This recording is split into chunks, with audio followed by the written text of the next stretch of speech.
क्या दुनिया भर से कोई ऐसी धमकी योगी आदित्यनाथ को मिली है जिसके बाद उनकी सुरक्षा अचानक से बढ़ा दी गई है? सवाल ये उठता है कि जो सरकार का नियम होता है उस नियम को तोड़कर योगी की सुरक्षा के लिए सरकार ने ज्यादा एनएसजी कमांडो की टीम क्यों बनाई और योगी की सुरक्षा में तैनात 120 पुलिस वालों को क्यों बदला जा रहा है और सरकार हथियारों से लैस और तकनीक का इस्तेमाल योगी की सुरक्षा में क्यों करना चाह रही है? हम इसीलिए यह सवाल लेकर आए दोस्तों कि क्या योगी की जान लेने के लिए एक पूरी प्लानिंग रची जा रही है? भारत से लेकर दुनिया के कई खतरनाक संगठन योगी आदित्यनाथ के पीछे पड़ गए हैं। क्या योगी आदित्यनाथ के लिए वो कुछ भी करने को तैयार है? क्या बुलडोजर नीति ने दुनिया में ऐसी खलबली मचा दी है कि योगी आदित्यनाथ को निशाने पर लिया जा रहा है और उन्हें मिटाने के लिए पूरी दुनिया भर के संगठन एक साथ हाथ मिलाने को तैयार है? और यहां तक कि भारत के जो अब माफिया फैमिली है जो बदले की आग में बैठे हुए हैं, क्या वो लोग भी योगी आदित्यनाथ के लिए कुछ बड़ा करने की कोशिश कर रहे हैं? अचानक क्यों सरकार ने यह फैसला किया कि योगी आदित्यनाथ की सुरक्षा बढ़ाई जाएगी और जो 10 एनएसजी कमांडोज होते हैं उनकी संख्या 25 कर दी जाएगी? सबसे पहले आपको यह बताते हैं कि जो योगी की सुरक्षा है वो काम कैसे करती है और योगी जैसे हाई प्रोफाइल नेता जिनकी नजर पूरी दुनिया पर होती है, जिनके ऊपर, उन्हें कैसे सुरक्षित रखा जाता है। हमने इसमें जो है कुल 6 घेरे बनाए हैं और आपको 6 घेरों से समझना पड़ेगा कि कैसे योगी की सुरक्षा की जाती है। जो पहला घेरा होता है दोस्तों, वो घेरा होता है एनएसजी कमांडो का। आप देखिए ये पहला घेरा है और पहला घेरा जो होता है वो एनएसजी कमांडो का होता है। ये योगी आदित्यनाथ के सबसे करीब होती है टीम। आपने अक्सर देखा होगा कि जब योगी आदित्यनाथ कहीं भी जाते हैं, कहीं भी होते हैं, तो ये घेरा जो है उनके पास होता है और ये उन्हें सुरक्षित रखने की पूरी कोशिश करता है। और इनके हाथों में बुलेट प्रूफ होता है, इनके बॉडी पे कैमरे लगे होते हैं, इनके कपड़ों पे कैमरे लगे होते हैं और कई बार इनकी टोपियों में भी कैमरे लगाए जाते हैं। उसके बाद जो दूसरा सुरक्षा घेरा है दोस्तों, वो कौन सा होता है? आप ये देखिए, दूसरा जो सुरक्षा घेरा है, ये दूसरी लाइन है। दूसरा सुरक्षा घेरा जो होता है वो सीआरपीएफ का होता है और सीआरपीएफ जो होती है एनएसजी के पीछे होती है और ये भी बहुत बड़ी कड़ी है क्योंकि जो योगी की सुरक्षा है वो जेड प्लस है और जेड प्लस जो कैटेगरी होती है उसमें टोटल जो 55 जवान शामिल होते हैं, जिनमें से 10 एनएसजी कमांडो होते हैं, बाकी के अलग अलग लेयर की सिक्योरिटी जोड़ी जाती है। तो दूसरा जो होता है वो सीआरपीएफ के जवान जो होते हैं योगी को सुरक्षा देते हैं। जो तीसरी कड़ी होती है वो होती है सीआईएसएफ की भी होती है। आपने देखा होगा योगी आदित्यनाथ अगर कहीं जाते हैं ऐसे हाई प्रोफाइल जगहों पे तो सीआईएसएफ भी साथ में लगी होती है। चौथी जो कड़ी होती है ये यूपी पुलिस के कमांडो होते हैं दोस्तों। ये भी स्पेशल ट्रेंड होते हैं और ये पुलिस से जो पुलिस की जो कांस्टेबल और सिपाही रैंक होती है उससे एक अलग रैंक है। ये बहुत ट्रेंड होते हैं और इनके पास भी बाकायदे अनुभव होता है। ये भी योगी आदित्यनाथ की चौथी लेयर की सिक्योरिटी देखते हैं। और जो पांचवें जो सिक्योरिटी है दोस्तों वो होती है यूपी पुलिस के जवान होते हैं जो आपको सड़कों पर दिखाई देते हैं, सड़क किनारे वो ट्रैफिक व्यवस्था को देखते हैं, तमाम चीजों को देखते हैं।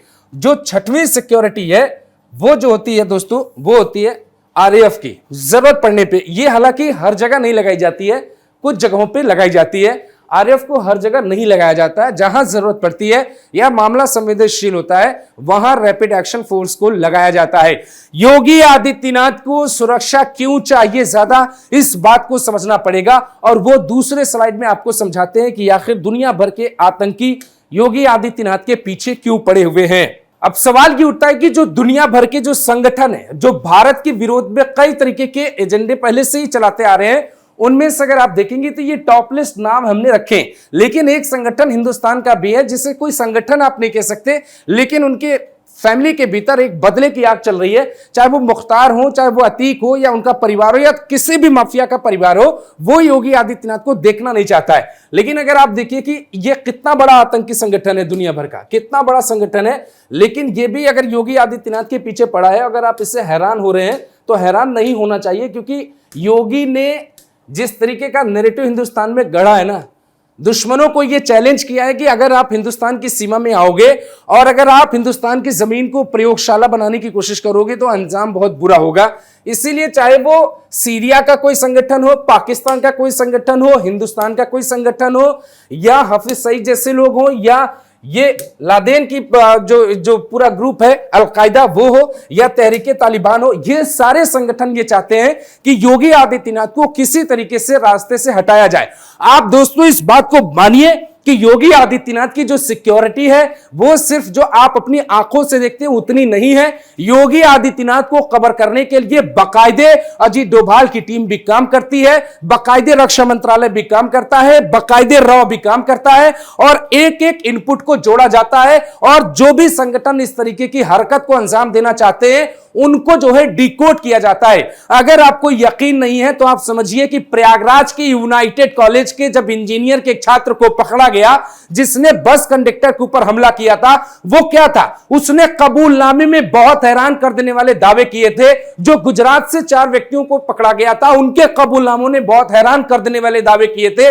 सवाल यह है कि योगी आदित्यनाथ को हटाने की कोशिश क्यों की जा रही है। इस बात को अगर आप समझिए तो यह बात जो है भारत सरकार को बाकायदे पता है। इसीलिए जो पर्दे के पीछे से जो टीम योगी को सपोर्ट कर रही है वो टीम कौन सी है आप एक बार देख लीजिए।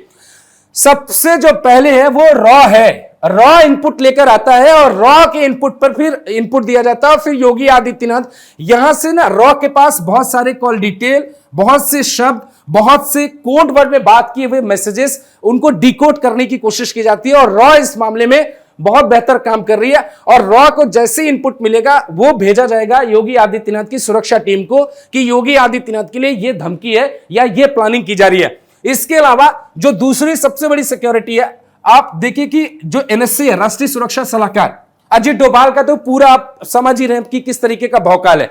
एनएसए जो है अजीत डोभाल, इनकी जो पूरी प्लानिंग है वो बांग्लादेश हो, भारत हो, पाकिस्तान हो, चीन हो या कोई भी देश हो, इनका जो नेटवर्क है वो बहुत अच्छा है। और अजीत डोभाल को यह पहले पता लग जाएगा कि आखिर कौन सा आतंकी संगठन या कौन से लोग योगी आदित्यनाथ या प्रधानमंत्री नरेंद्र मोदी पर निशाना बनाना चाहते हैं। तो रॉ और एनएसए भी योगी या मोदी के लिए काम कर रहे हैं। उसके बाद आप देखिए कि आईबी के पास भी ढेरों इनपुट होते हैं और आईबी भी कई बार पूछताछ करती है जो लोग पकड़े जाते हैं हिंदुस्तान के भीतर से। उसके अलावा एनआईए बहुत चौंका देने वाला खुलासा करता है और एनआईए ने अपनी रिपोर्ट में तो एक एक से खुलासे किए। एनआईए सबसे ज्यादा इनपुट दे रहा है हिंदुस्तान के भीतर जो शक्तियां तैयार हो रही हैं योगी आदित्यनाथ को मिटाने के लिए, उन तमाम शक्तियों को कमजोर करने के लिए एनआईए बहुत से इनपुट देता है और उसी इनपुट पे योगी की जो टीम होती है वो काम करती है। इसके अलावा दोस्तों जो सबसे छोटी यूनिट काम कर रही है संवैधानिक तौर पे, लीगल तौर पे, वो एलआईयू की होती है और ये लोकल लेवल पे काम करती है और ये बहुत छोटे छोटे, जैसे मान लीजिए कि योगी सहारनपुर जा रहे हैं तो योगी सहारनपुर में जब जाएंगे तो क्या वहां पे कोई संगठन या व्यक्ति कुछ करने की कोशिश कर रहा है, वो छोटे से इनपुट को ले आकर एलआईयू जो है टीम को देती है कि योगी आदित्यनाथ को लेकर यह प्लान किया जा सकता है या इस तरीके की स्थिति हो सकती है। अगर मान लीजिए कोई काले झंडे भी दिखाना चाहता है और वो काले झंडे दिखाने में पास हो गया यानी कि कामयाब हो गया तो एलआईयू ही जिम्मेदार माना जाएगा क्योंकि लोकल यूनिट एलआईयू ही है और एलआईयू ही जिम्मेदार होगा।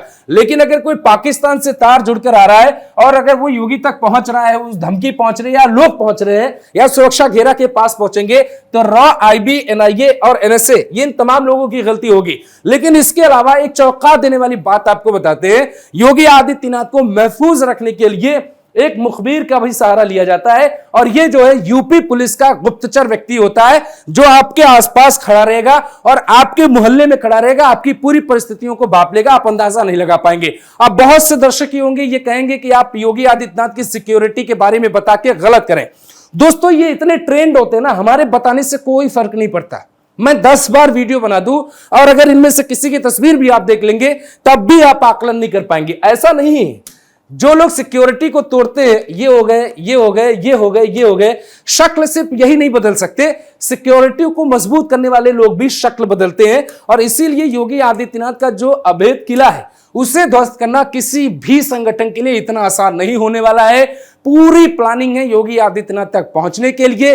कई कॉल्स आती है, सीधे धमकी दी जाती है और यह तक कहा जाता है कि चाहे वो कानपुर का वो लड़का हो जो खुले तौर पे सोशल मीडिया पे योगी आदित्यनाथ को लेकर आपत्तिजनक बातें लिख देता है, या पाकिस्तान में बैठे संगठन हो योगी आदित्यनाथ को मिटाने को लेकर तमाम बातें करता है। ओवरऑल अगर आप मानिए तो योगी जो है पूरी दुनिया पर एक ऐसे पॉइंट पर आकर खड़े हो गए हैं जहां से दुश्मनों को यह पता चल गया है अगर इस बंदे का कद बड़ा हुआ और यह बंदा दिल्ली आ गया तो फिर बहुत दिक्कत हो जाएगी।